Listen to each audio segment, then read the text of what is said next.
शुरुआत होती है जापान में, जहाँ 2 लाख से ज्यादा जबरदस्त निंजाज मौजूद हैं, जो देखने में तो आम आदमियों जैसे ही लगते हैं, लेकिन असल में वो बहुत ही खतरनाक जिंदगियां जीते हैं। सुजुकी एक निचले स्टार की निंजा है, जो मैगजीन एडिटर के रूप में आम लोगों के बीच रहती है। एक दिन अचानक उसे एक मैसेज आया। उसने जल्दी से अपने राइटर को अलविदा कहा और एक पुल की तरफ बढ़ी। वहाँ पहुंची तो उसे एक रशियन आदमी दिखाई दिया, जो कि निंजाज का शिकार करता है। इसी आदमी को मारने का मिशन उसे दिया गया है। उस आदमी ने सुजुकी पर गोली चलाई, जिससे बचकर सुजुकी ने अपनी हील से वार किया, जो अचानक से 2 तीखे खंजरों में बदल गई। वो आदमी जैसे तैसे बचा और अपनी बंदूक से सुजुकी पर गोलियां चलाता रहा, लेकिन सुजुकी ने बचकर कुछ निंजा स्टार्स उसकी तरफ फेंके और फिर पीछे से आकर उसके गहनों पर लात दे मारी। लेकिन फिर भी वो आदमी रुका नहीं। उस पर सुजुकी के करंट वाले डंडे का भी असर नहीं हुआ और उसने सुजुकी को जमीन पर पटक दिया। कुछ दूरी से एक दूसरा निंजा ये सब कुछ देख रहा था। इस निंजा का नाम कीटो है, जो कि एक हाई रैंक निंजा है। अब वो उसे गोली मारने ही वाला था कि ऐन वक्त पर उसकी बाजू में एक टूथपिक आकर लगी। जैसे ही उसने पलट कर देखा तो एक लड़का उसकी तरफ भागता हुआ आ रहा था। ये भी एक निंजा है जिसका नाम है कुरो। कुरो ने बहुत ही आसानी से उस रशियन आदमी को हरा दिया और आखिर में चोक होल्ड करके खत्म कर दिया। उसने सुजुकी से कहा कि मैं जा रहा हूँ, आप बाकी का काम संभाल लेना। ये सुनकर सुजुकी एकदम शॉक हो गई। उसने सोचा कैसा आदमी है ये, तुम किसी और को अपना क्रेडिट क्यों लेने दे रहे हो। इस पर कुरो ने कहा कि इतना काम नहीं करना मुझे, मैं घर जा रहा हूँ सोने। कुरो निंजा तो बढ़िया था, लेकिन साथ ही बहुत आलसी भी, और अब वो चुपचाप वहाँ से चला गया। वो इस वक्त एक पुराने सस्ते घर में रहता है। घर पे अकेले बोर होते हुए वो फूंक मार मार के टूथपिक का तीर बनाने की प्रैक्टिस करता रहता है। तभी अचानक कोई उसके कमरे में बिना आवाज किए घुस गया। ये उसका सीनियर कीटो है, जो यहाँ पर उसे एक मिशन देने आया है। वर्ल्ड वॉर 2 के बाद कुछ बुरे निंजाज ने मिलकर एक खतरनाक ग्रुप बनाया था, जिसका नाम है अंडरग्राउंड निंजास। खुफिया जानकारी के हिसाब से उन्होंने जोटेन हाई स्कूल में घुसकर वहाँ पर कब्जा कर लिया है। ये स्कूल बना भी एक खास जगह पर है, जहाँ पहले टूटा फूटा नितानो मिलिट्री स्कूल हुआ करता था,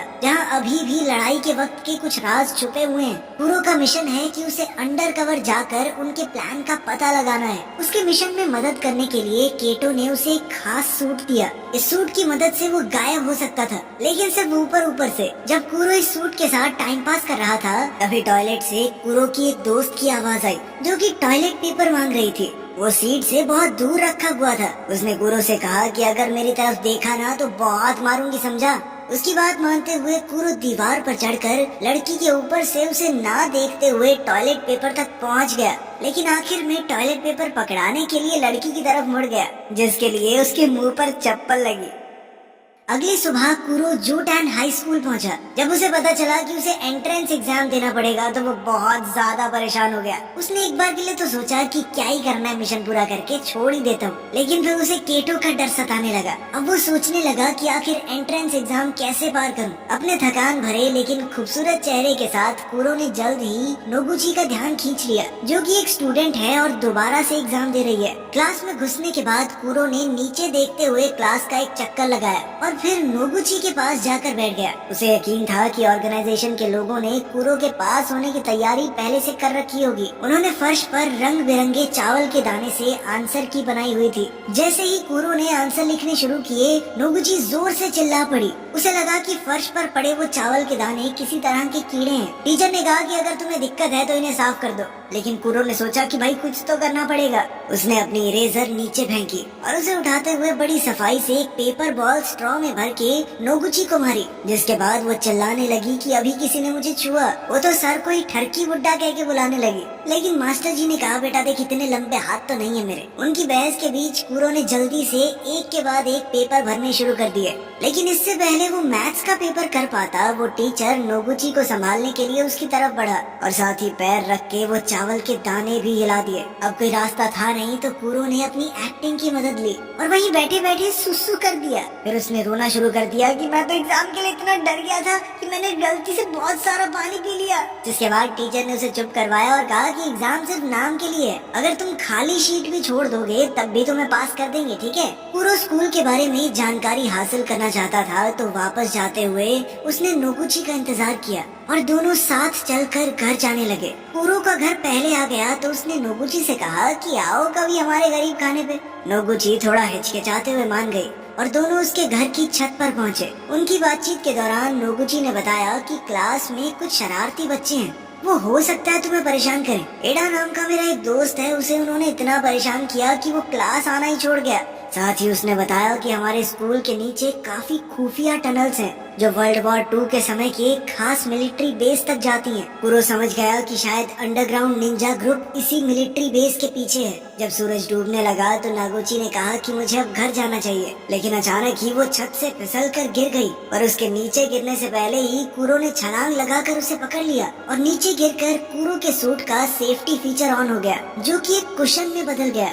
नोगुची चिल्लाते हुए खुले मुंह के साथ ही बेहोश हो गई, जिसके बाद कुरो उसे घर छोड़ाया। उसी रात एक लुच्चा लड़का अपने ड्रोन को उसकी पड़ोसन दोस्त कवाडो के बाथरूम के पास उड़ाने की कोशिश कर रहा था, पर वो नहीं जानता था कि कुरो अपना इनविजिबल सूट पहनकर वहीं बैठा है। उसने अपने खास डंडे से लड़के को बिजली का झटका दे दिया। दरअसल ये लड़का नोगुची का दोस्त ईडा ही है। कुरो ने उसे कवाडो से माफी मांगने को कहा और अगले दिन स्कूल ले गया, ये कहकर कि डर मत, मैं तुझे बचाऊंगा, लेकिन 500 की पत्ती लगेगी हर रोज। स्कूल पहुंचते ही वो लड़के फिर से ईडा को परेशान करने लगे, लेकिन इस बार शायद उन्होंने गलत दिन चुना था, क्योंकि आज कुरो भी यहाँ था। कुरो ने अपने पैर से ईडा का पैर पकड़ा और धम से उस दूसरे लड़के पर हमला करवा दिया, जिसके बाद वो लड़का दर्द से कूदने लगा। ईडा को तो समझ ही नहीं आया कि हुआ क्या, और फिर कुरो पीछे की लाइन में जाकर बैठ गया। वो किताब भी नहीं लाया था, जिसके बाद साथ बैठी लड़की साटो ने उसे अपनी किताब दी, जिसके बाद नोगुची उसे जलन भरी आंखों से देखने लगी। तभी उसके चेहरे पर एक लाल रोशनी पड़ी जो कि एक लेजर लाइट है। ये दरअसल निंजाज का सिग्नल है एक दूसरे से बात करने का।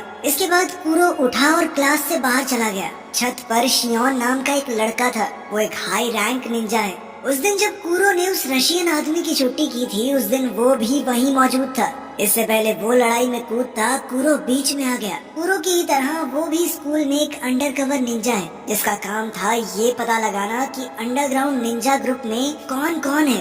उन दोनों के साथ साथ एक और निंजा है जो यहाँ पर भेस बदल कर रह रहा है। वो इस वक्त स्कूल का डिसिप्लिन डायरेक्टर है। उसने कुरो को क्लास के बाद बॉयलर रूम में मिलने को कहा और फिर वहाँ से गायब हो गया। तभी कुरो ने देखा कि एडा फिर से मुसीबत में पड़ गया है। वो अपने ऊपर का शरीर गायब करके एक बक्सा मुंह पे पहनकर वहाँ पहुँचा और उन लड़कों में से एक ने कुरो को लात मारी ये जानने के लिए कि वो कौन है, लेकिन उल्टा वो खुद ही नीचे गिर गया। कुरो ने पहले उसकी गेम बिठाई और फिर एडा के पीछे खड़ा होकर उसके हाथ पकड़ लिए। उसने एडा के हाथ से ही दूसरे लड़के को जबरदस्त मुक्का दिया ताकि स्कूल में कुरो का नहीं एडा का नाम हो। इसके बाद कुरो बॉयलर रूम में डायरेक्टर से मिलने पहुंचा। डायरेक्टर ने अचानक पीछे से एक तलवार निकाली और कुरो पर हमला कर दिया। वो दोनों एक दूसरे को अंडरग्राउंड निंजा ग्रुप का मेंबर समझ रहे थे। कुरो ने डायरेक्टर के हर एक वार का जबरदस्त जवाब दिया। जब उसे पता चला कि डायरेक्टर अंडरग्राउंड निंजा ग्रुप से नहीं जुड़ा हुआ तो उसने कहा कि पीछे हट जाइए, हमारी सैटेलाइट ने आपके ऊपर निशाना साध रखा है। अगर मैं चाहूँ तो 1 सेकंड में खत्म कर सकता हूँ आपको।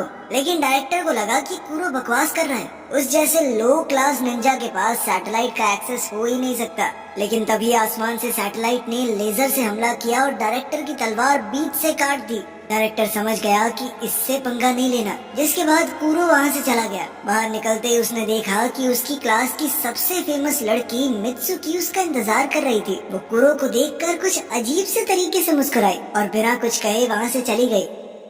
पास ही के एक स्टोर में कस्टमर के बाहर निकलने के बाद स्टोर का सेंसर वाला दरवाजा खुद ब खुद खुला और फिर बंद हो गया, जैसे कोई अदृश्य चीज अंदर गई हो।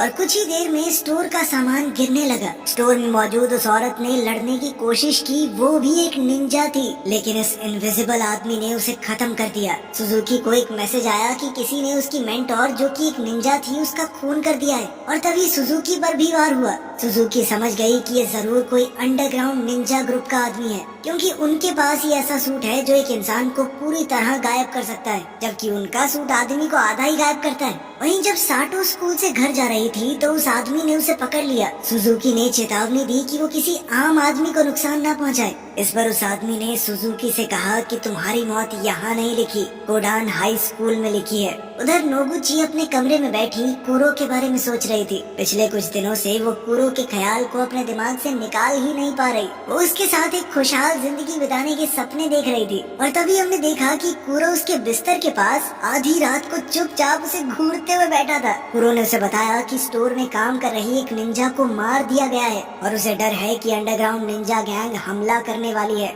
उनके स्कूल में बहुत ही जबरदस्त लड़ाई छिड़ने वाली है। उसने नागुची से कहा कि तुम कुछ दिनों के लिए स्कूल मत आना, ठीक है? और फिर बिना कुछ कहे कुरो खिड़की से बाहर कूदकर गायब हो गया। इसके बाद हम एक आदमी को इस तरह भागते हुए देखते हैं मानो कोई उसकी जान के पीछे पड़ा हो। अचानक एक निंजा स्टार उसका पीछा करने लगा और मौका मिलते ही उसकी टांग में जा घुसा, जिसके बाद वो आदमी गिर पड़ा। इस आदमी का नाम सारुटा है, जो पहले कुरो की टीम यानी NIN का ही एक निंजा था, लेकिन अब उसने वो ग्रुप छोड़ दिया था। इसके बाद उसका पीछा कर रहे उस इनविजिबल आदमी ने कहा कि क्या वो अंडरग्राउंड निंजास के साथ जुड़ना चाहेगा। सारुटा इसके लिए 1 सेकंड में मान गया और कहने लगा कि लोगों को मारने में तो मुझे बहुत मजा आता है, बताओ कौन है टारगेट। पता चलता है कि जो इनविजिबल निंजा सभी निंजास को मार रहा था वो कोई और नहीं बल्कि सारुटा ही है। अगली सुबह जब एक स्टूडेंट स्कूल जा रहा था तो सारुटा ने एक ही झटके में उसकी मुंडी उड़ा दी और बॉडी को अपने साथ ले गया। उधर कुरो के मना करने के बावजूद भी नोगुची उसे ढूंढते हुए स्कूल पहुंची। तभी स्कूल के डायरेक्टर ने उसे देख लिया। नोगुची ने हड़बड़ाकर सब कुछ बता दिया कि कुरो ने उसे बताया था कि स्कूल तबाह होने वाला है। डायरेक्टर समझ गया कि लड़ाई छिड़ने ही वाली है। उसने नोगुची को एक अंगूठी दी और कहा कि ये कुरो को दे देना, उसे ढूंढने की कोशिश करो, ये बहुत जरूरी है। कुछ देर बाद सारुटा उस स्टूडेंट की बॉडी के साथ क्लास में पहुंचा। अभी भी उसे कोई देख नहीं पा रहा था और अचानक से वो बिना सर का शरीर सबके बीच में आकर गिरा। क्लास में हड़कंप मच गया और सारुटा एक के बाद एक स्टूडेंट्स को खत्म करने लगा।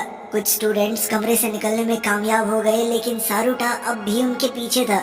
जल्द ही सुजुकी और शियोन को खबर मिली कि अंडरग्राउंड निंजास का एक आदमी स्कूल में आतंक मचा रहा है। सुजुकी ने अपनी आंखों के सामने ये खून खराबा देखा। उसने अपनी छड़ी निकाली और हत्यारे ने अपना गायब होने वाला सूट उतारा और तो और मास्क भी हटा दिया। सारुटा ने कहा कि पहचाना मुझे? स्कूल में जब हम पढ़ते थे मैं बहुत ज्यादा चाहता था तुम्हें, लेकिन तुमने मेरे प्यार का मजाक बनाया और भाग गई। गुस्से और नफरत से भरे हुए सारुटा ने खुद को बिल्कुल नहीं रोका।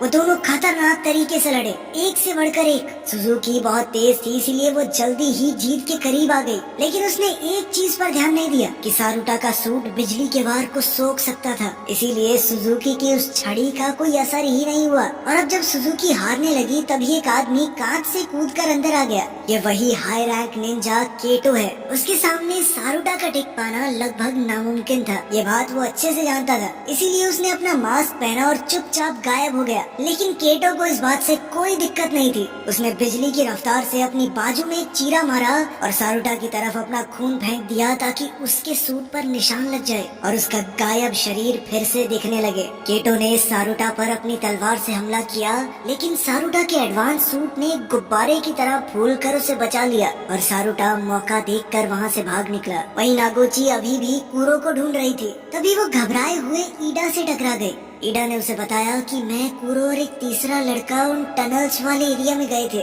वहाँ पर अफवाह है कि एक रास्ता अंडरग्राउंड बंकर तक जाता है। मेरी और उस दूसरे लड़के की हिम्मत नहीं हुई अंदर जाने की, लेकिन अब मुझे कुरो के लिए डर लग रहा है। उधर कुरो को अंदर एक लड़की दिखाई दी। ये लड़की मित्सुकी है और वही है जिसने ये पूरा प्लान बनाया था। जितना कुरो ने सोचा था, मित्सुकी उससे बहुत ज्यादा ताकतवर थी। उसने मित्सुकी पर एक बम से हमला किया, लेकिन वो पल भर में उससे दूर एक दीवार पर एक उंगली से लटकी हुई थी। कुरो ने उस पर 2 हाई वोल्टेज केबल फेंकी, लेकिन उसने अपने नंगे हाथों से वो तारें पकड़ ली, मानो बिजली का उसके ऊपर कोई असर ही ना होता हो। वहीं सारुटो स्कूल में घूम रहा था। तभी उसके सामने शियोन आ खड़ा हुआ।